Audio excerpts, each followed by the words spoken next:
Our language is in these mountains. Our drum songs are in the wind.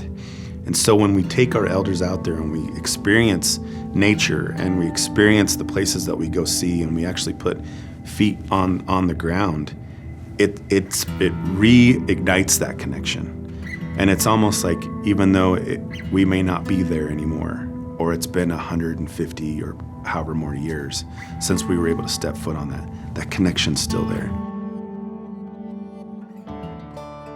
If our oral history is not told or passed down to future generations, our connection to the land is forever lost. How do you tell thousands of years of history in 5 minutes? And Terry's been able to perfect that. But not only that, but guide in a way that, wants you to keep coming back to learn more. And they said, little brother, you're going to have to keep this going. You're going to have to. And I said, okay, okay.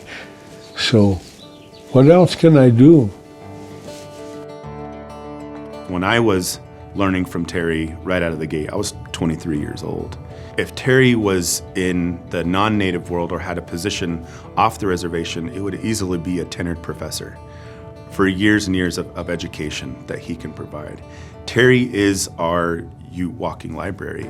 He has an elegant way of bringing out stories and rounding up about why something is important, why a place is important.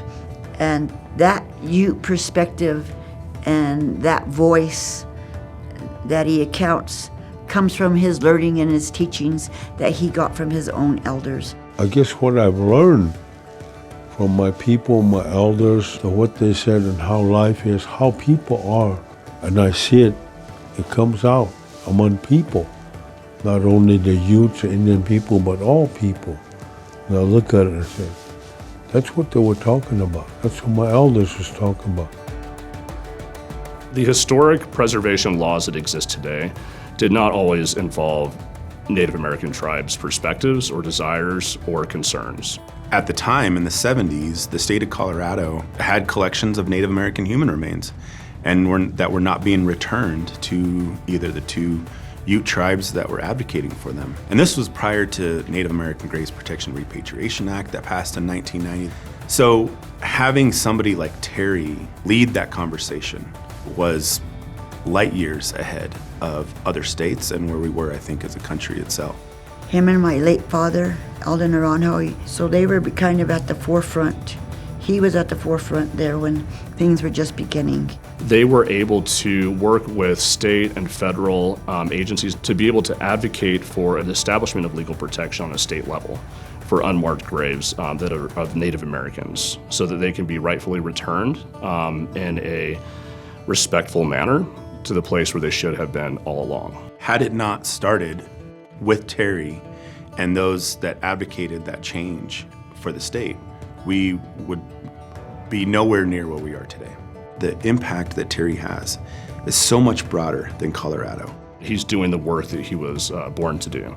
And it was to be an advocate and to work towards protecting Ute cultural resources. These positions for tribes too, tribal historic preservation offices, they're overworked, they're underpaid, yet you have somebody like Terry who could have called it quits a long time ago. I think what keeps Mr. Terry Knight passionate about the work that he does is that he knows what is at risk.